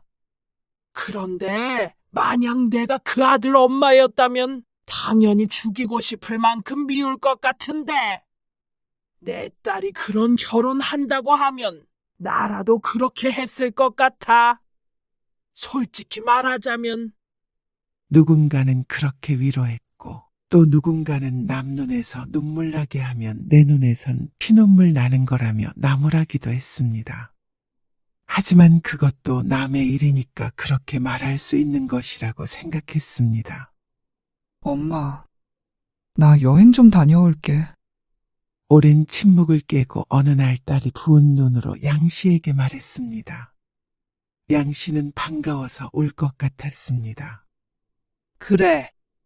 어디든 다녀와. 한 달 정도 다녀올게. 한 달? 어디? 제주도 같은데? 아니, 유럽. 딸의 말에 당황스러울 수밖에 없었습니다. 하지만 이렇게 다시 정신 차리고 살려는 게 어딘가 싶었습니다. 딸은 이별을 겪으며 다른 사람이 된 듯 했습니다. 딸이 무너지는 모습을 바로 옆에서 보며 애가 탔는데 이제는 됐다 싶었죠. 그래. 어디든 다녀와. 기분 전환하고 그렇게 와서 다시 잘 살면 돼. 딸은 말없이 뒤돌아섰지만 양 씨는 안심했습니다. 그렇게 딸은 얼마 뒤에 유럽 여행을 떠났습니다. 여자 혼자 가는 여행이라 걱정이 많이 되었지만 영어도 잘하고 어디서든 똑부러지는 딸이었습니다. 왜 이렇게 통화가 안 돼? 시간이 다르잖아. 한 달이 지났는데 언제 올 거야? 딸은 가끔씩 통화가 됐습니다. 하도 걱정을 하니까 가끔씩 이번엔 어느 나라다 하며 메시지는 남기는데 전화는 며칠에 한 번씩 연결될까 말까였죠. 나 좀 더 있다가 가려고. 얼마나? 한 달만 더 있다가 갈게. 모아둔 돈이 있을 테니 돈이 부족하지는 않겠지만 회사가 걱정이었습니다. 너 그럼 회사에는 말한 거야? 휴가를 한 달만 썼을 거 아니야. 그런데 딸이 청천벽력 같은 소리를 했습니다. 나 회사 그만뒀어. 뭐? 그만두고 온 거야. 그 좋은 회사를 그만두다니 아무리 남자친구랑 헤어졌다고 그런 극단적인 선택을 하나 싶었습니다. 양 씨는 심호흡을 했습니다. 괜히 화를 냈다가는 또 잘 잊고 있는 딸을 자극할까 싶었습니다. 일단 와서 얘기하자.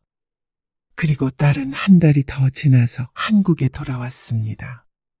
그런데 다시 밝은 미소를 볼 줄 알았던 딸은 시간이 지나도 크게 달라진 게 없어 보였습니다. 아니, 이전보다는 나았지만 원래의 딸로 돌아오진 못했죠. 회사는? 몰라. 좀 쉴래. 그리고 모아둔 돈 다 썼어. 무기력하게 중얼거리는 딸의 말에 양 씨는 애써 하고 싶은 말을 삼켰습니다. 그래. 한 번쯤은 그렇게 지내면 좋지. 재충전도 하고 말이야. 그런데 그로부터 반년 뒤에 취직한 회사는 볼품없는 중소기업이었습니다. 원래 다니던 회사에 비하면 말도 안 되는 곳이었습니다. 하지만 딸은 아무래도 상관없다는 태도였습니다. 예전과 같은 그런 열정이 보이지 않았습니다. 딸은 그렇게 하루하루를 시체처럼 지냈습니다. 그래도 직장에 다시 다니고 평범하게 사는 게 어딘가 싶었습니다. 똑똑했으니까 나중에 다시 좋은 회사로 옮기면 된다고 생각했습니다. 엄마, 나 나갔다 올게. 딸이 33이 되었을 때 갑자기 생기가 돌았습니다. 주말에는 집에만 틀어박혀 있더니 누군가를 만나는 듯 몇 주 동안이나 외출을 했습니다. 그래, 잘 다녀와. 재밌게 놀고. 늦게 들어와도 돼. 일찍 올게. 딸이 들뜨니까 양 씨도 들떴습니다. 시간은 걸렸지만 다 잘 된 것이라고 생각했습니다. 근데 뭐 하는 사람이야? 회계사. 어느 날 양 씨가 조심스럽게 물었더니 딸이 대꾸했습니다. 그리고 그 대답에 양 씨는 놀란 눈을 했습니다. 미소를 감출 수가 없어서 입꼬리가 삐죽거렸죠. 그래. 잘 만나봐. 부디 결혼까지 갔으면 하는 마음이었습니다.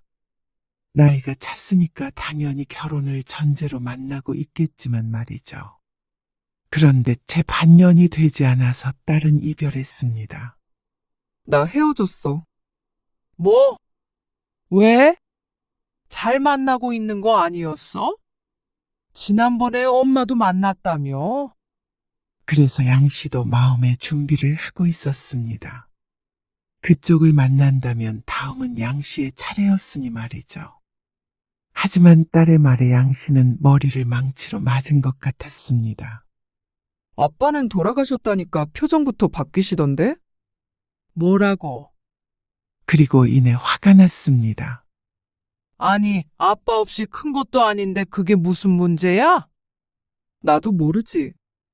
그래서 그놈이 헤어지자고 그래? 지 엄마가 반대한다고. 남자들은 다 그런가 봐. 다 마마보이들만 있나? 그 말에 양 씨는 말문이 턱 막혔습니다. 딸은 무심한 눈길로 양 씨를 쳐다보았습니다. 꼭 눈이 말하고 있는 것 같았습니다. 엄마가 한 짓을 알고 있다고. 양 씨는 입만 뻐끔거리다 말았습니다. 누가 누굴 욕하겠다는 건지. 됐다고 그래. 회계사면 다인 줄 아나. 너 정도면 훨씬 좋은 사람 만날 수 있어. 그래서 오히려 큰 소리 쳤습니다. 과연 그럴까? 딸은 반대로 코웃음 쳤죠.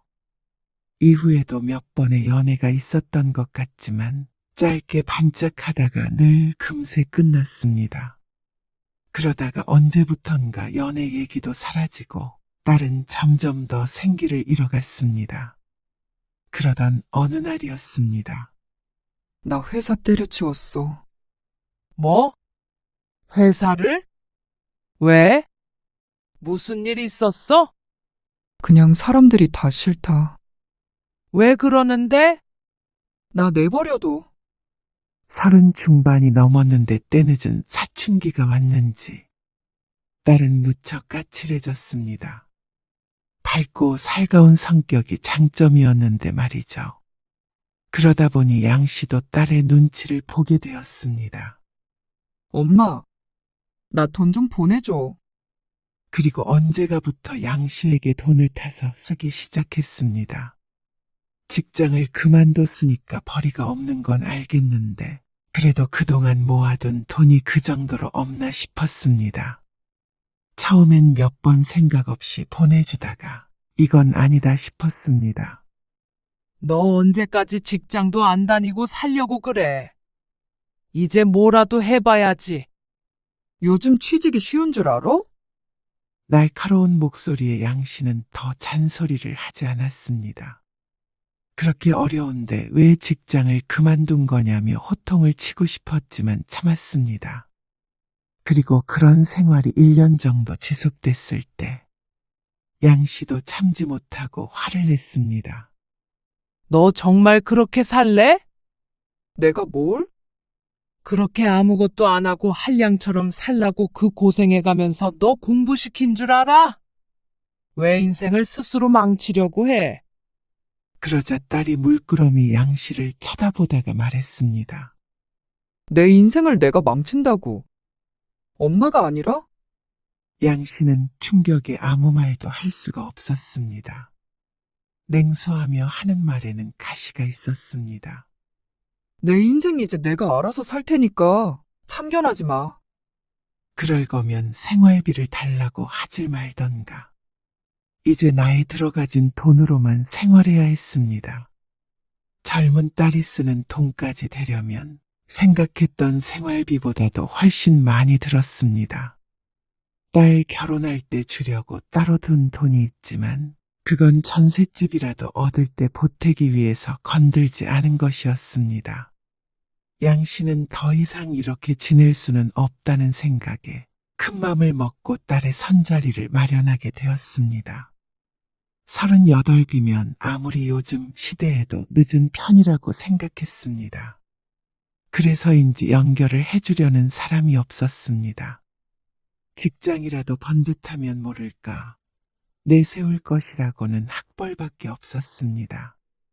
외모도 결국 나이를 이기지는 못하니 말이죠. 아니, 재혼? 지금 장난하자는 거야? 재혼인데 나쁘지 않은 조건이라니까? 애도 없고, 사업해서 돈 많고, 미정이 요즘 일 안 하고 논다며. 결혼하면 계속 놀고 먹을 수 있잖아? 소개시켜달라는 사람 많았는데, 내가 그래도 생각해서 미정이랑 연결해 주려는 거잖아. 아무리 그래도 재혼은 아니지.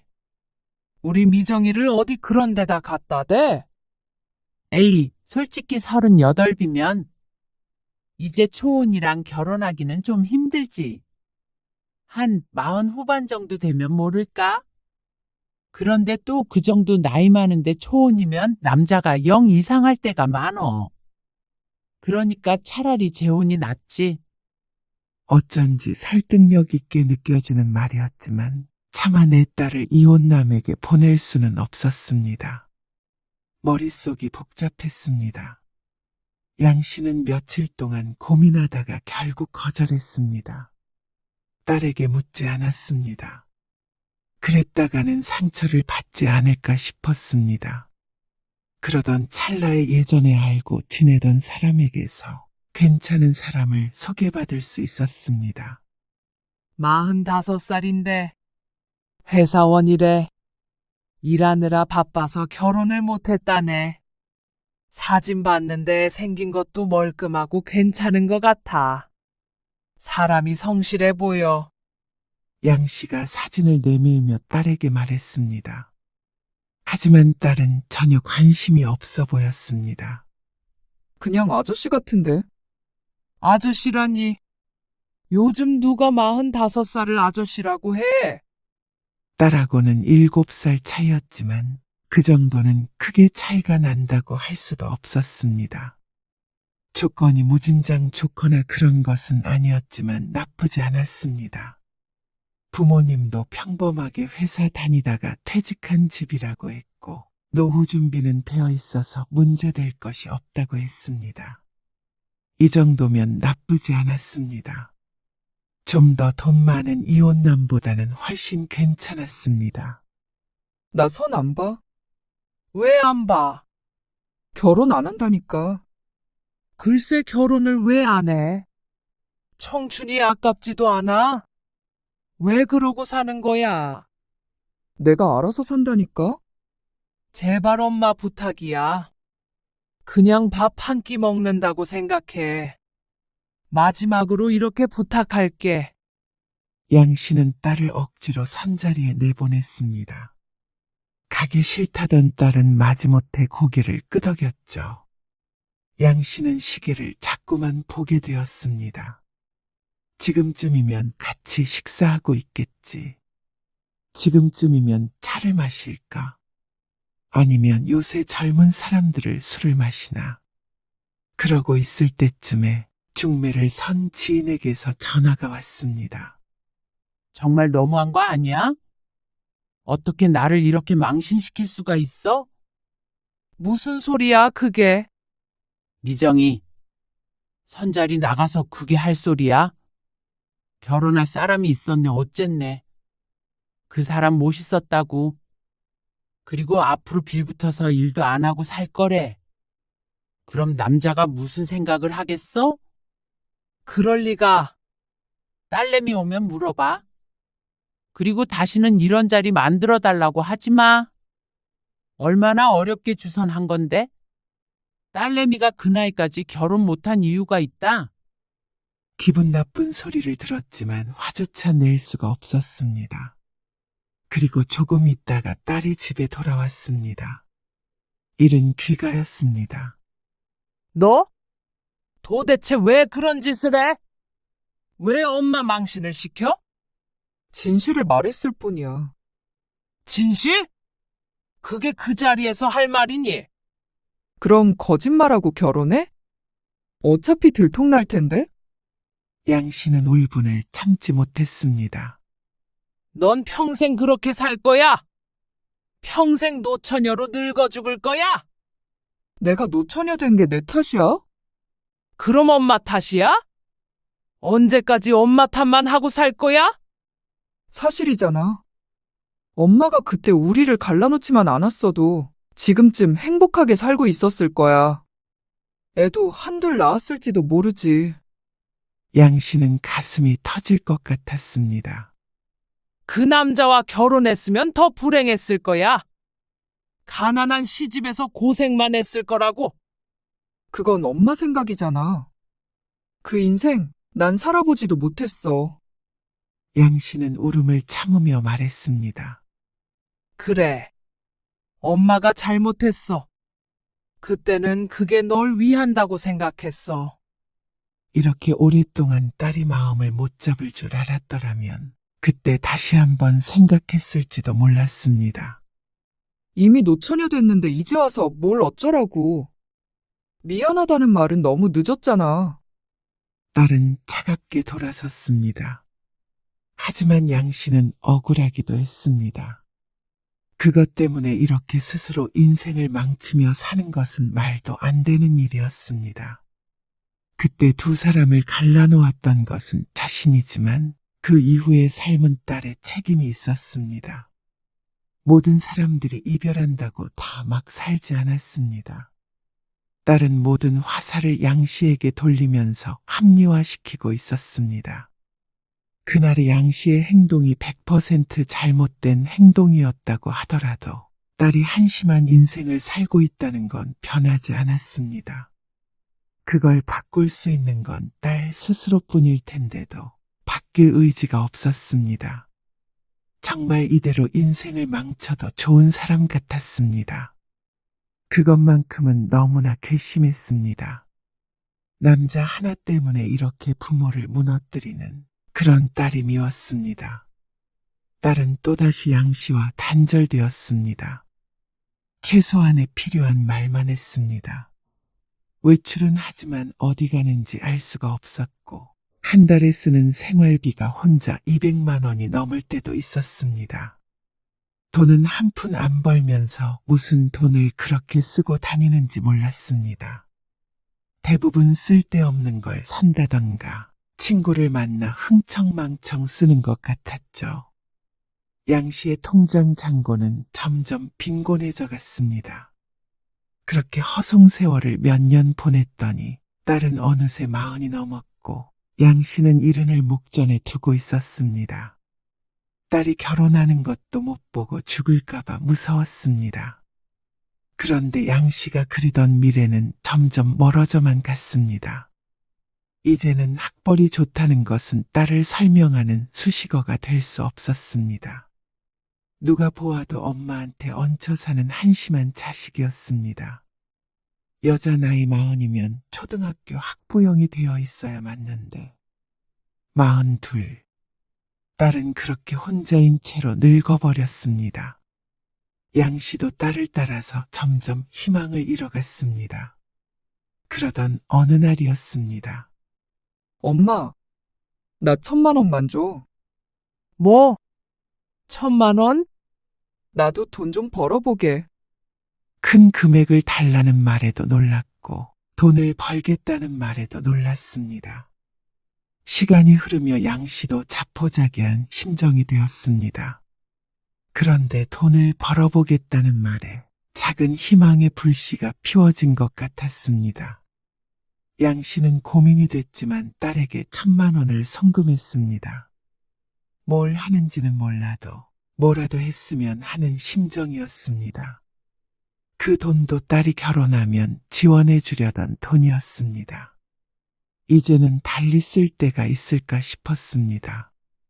그리고 2달쯤 뒤 딸은 또다시 어두운 기운을 풍겼습니다. 밥 안 먹는다고 했잖아. 차리지 말라고. 먹기 싫으면 둬. 그냥 차려진 것도 꼴보기 싫다니까? 42인지 12인지 양 씨는 대꾸하지 않고 다시 식탁을 치웠습니다. 제 손으로 밥도 차려 먹지 않는 딸 때문에 이 나이에 이렇게 살아야 하는 것인가 회의감이 들었습니다. 하지만 나은 것이 죄라 매일 똑같은 행동을 반복하고 있었습니다. 엄마 일 다녀올 테니까 너는 집에만 있지 말고 뭐라도. 양 씨는 말을 하다 말고 입을 다물었습니다. 더 얘기하면 자신의 입만 아프다는 걸 알았습니다. 그리고 쓸데없는 싸움이 시작되겠죠. 양 씨는 대답 없는 딸을 뒤로하고 집을 나섰습니다. 양 씨는 2년 전부터 다시 일을 하고 있었습니다. 식당 일이라도 그나마 이 나이에 써주는 데가 있어서 다행이었습니다. 하지만 언제까지 할 수 있을지는 미지수였습니다. 70, 75. 나이 들다 보면 육체가 그걸 허락하지 않을 테죠. 분명히 여유가 있다고 생각했는데 욕심 안 부리고 살면 딸 결혼시키고 혼자 살아갈 정도는 된다고 생각했습니다. 그런데 딸과 10년 넘게 쓰기만 하며 지내고 나니까 노후가 불안해졌습니다. 그리고 양 씨가 죽은 뒤에 딸의 미래가 두려워졌습니다. 그래서 이 나이에도 뭐라도 해야 했습니다. 퇴근해서 집에 돌아오자 딸은 집을 나설 때와 똑같았습니다. 밥도 먹지 않고 방에만 틀어박혀 있었습니다. 그래도 외출은 곧잘하곤 했는데 이상했죠. 왜 그러는데? 어? 양 씨가 추궁하자 딸이 털어놓았습니다. 지난번에 주었던 1,000만 원을 고스란히 날려먹었다고 했습니다. 골이 띵하고 울리는 것 같았습니다. 정말로 딸이 그 돈으로 어마어마한 돈을 벌기를 바라고 준 것은 아니었지만 2달 만에 1,000만 원이 사라졌다니. 그 돈이면 양 씨가 혼자서 반년은 살 수 있는 돈이었습니다. 부어도 부어도 차지 않는 독을 끌어안고 사는 기분이었습니다. 이제는 양 씨도 지쳤습니다. 너 언제까지 그러고 살래? 양 씨가 힘없이 물었습니다. 그러자 딸이 되려 눈을 치켜뜨고 대들었습니다. 내가 사는 게 왜? 뭐가 어때서? 왜 엄마는 늘 그런 식으로 말해? 그러면 이 상황에서 도대체 어떤 식으로 말을 해야 하는 것인지 몰랐습니다. 언제까지 오냐오냐 하면서 딸 눈치 보고 숨죽여 살아야 하는 것인지 누군가 알려줬으면 좋겠다고 생각했습니다. 양 씨가 딸에게 못할 짓을 했다고 하지만 이런 식으로 복수를 하는 건가 싶었습니다. 그것이 딸을 위한 일이었다고는 해도 딸은 이해하지 못할 것 같았습니다. 양 씨는 이젠 알지 못했습니다. 다시 시간을 되돌린다면 어떤 선택을 했을지. 몇 년 전까지만 해도 똑같은 선택을 했을 거라고 스스로를 위안했지만 지금은 조금 달랐습니다. 딸이 누구를 만나든 어떤 삶을 살든 알아서 하도록 냅둘 것 같았습니다. 그보다 더 안 좋은 조건의 남자를 만나서 결혼을 하게 되더라도 말이죠. 그리고 양 씨도 양 씨의 인생을 살았을 것 같았습니다. 그랬다면 간간히 딸도 만나고 친구들도 만나고 몸 편히 마음 편히 그렇게 늙어가지 않았을까. 하지만 이제와 후회 한들 과거가 바뀌지는 않았습니다. 내 인생 누가 망쳤는데? 엄마가 다 망쳤잖아. 엄마 탓 좀 그만해라.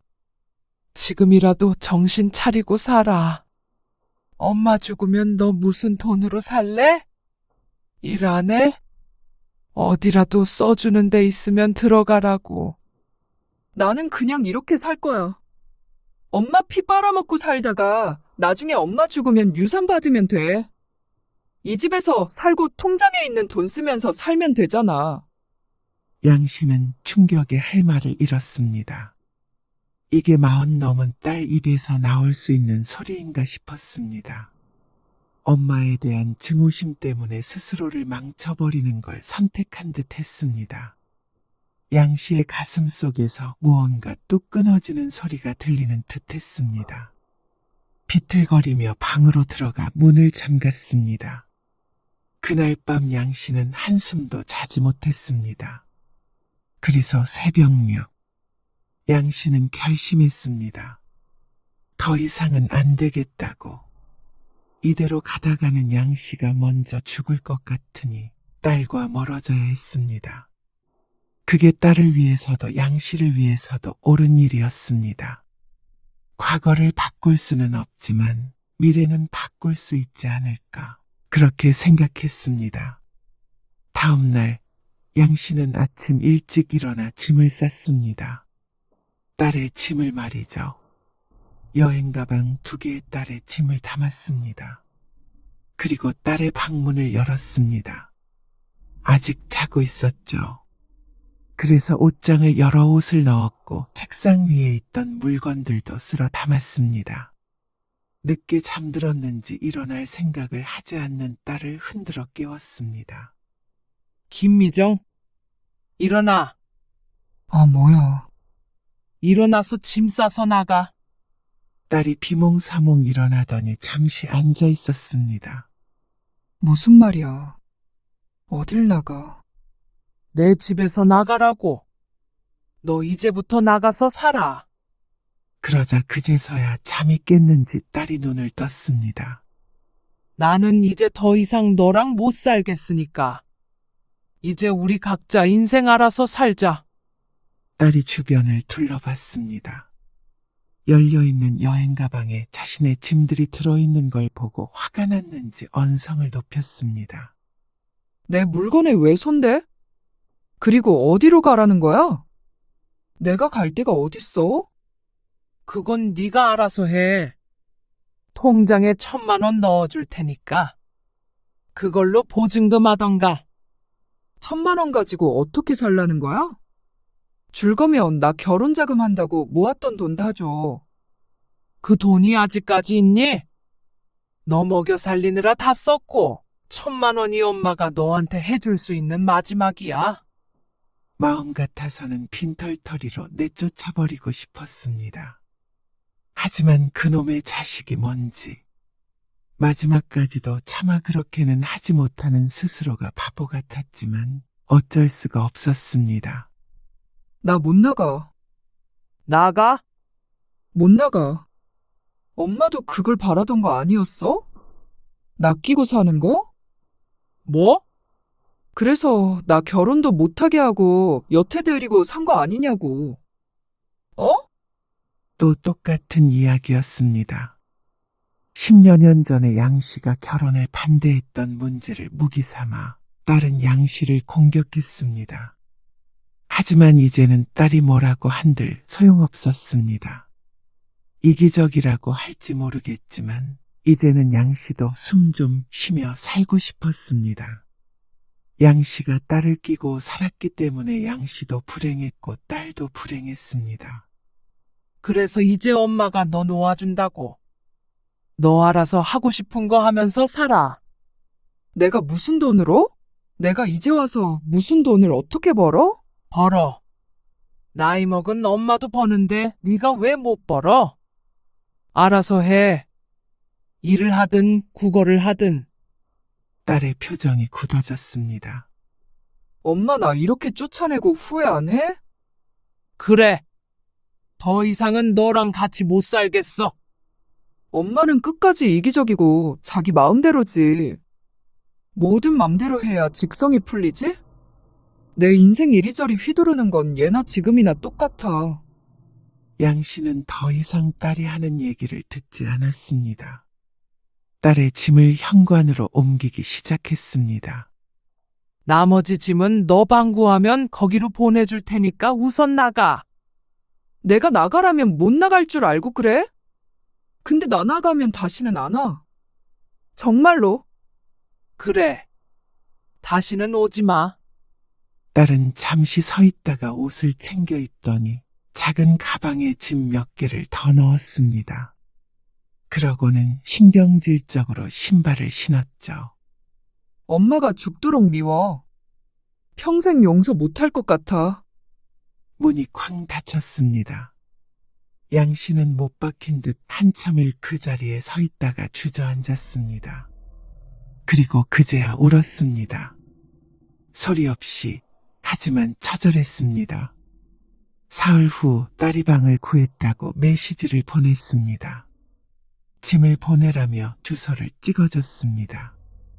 양 씨는 답장을 하지 않고 딸의 짐을 박스 여러 개에 나눠 담아 택배로 붙였습니다. 그리고 딸과 분리된 삶을 난생 처음으로 살게 되었죠.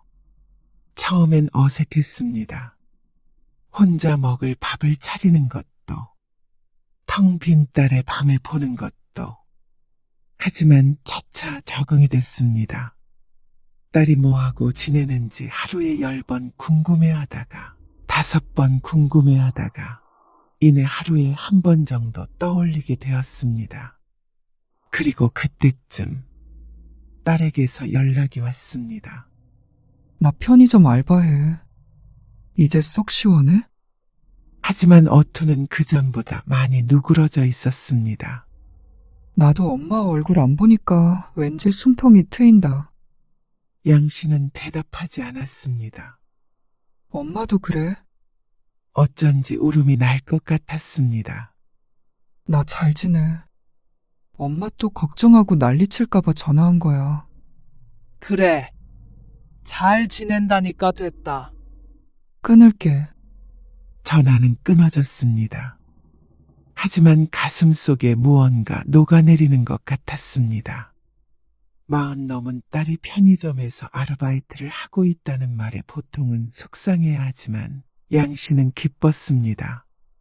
이제서야 딸의 삶도 바퀴가 굴러가기 시작했구나 싶었습니다. 진작에 이렇게 살았어야 했습니다. 10년 전, 아니 그보다도 훨씬 전부터 딸이 성인이 된 순간부터 놓아줬어야 했습니다. 순전히 양 씨의 욕심에 붙들고 있었던 것이 딸을 평생 괴롭게 만들었습니다. 하지만 지금이라도 딸이 의욕적으로 살 수 있다면 더 이상 바랄 게 없었습니다. 눈도 편히 감을 수 있겠죠. 양 씨는 자리에서 일어나 부엌으로 갔습니다. 오랜만에 밥맛이 좋을 것 같았습니다. 일을 가야 했기에 얼른 밥을 차려 먹을 생각이었습니다. 어디에선가 딸도 밥 잘 챙겨 먹고 건강하게 지냈으면 하는 마음이었습니다. 그리고 조금 더 시간이 흘러서 딸이 찾아온다면 맛있는 밥 한 끼 지어주고 싶었습니다.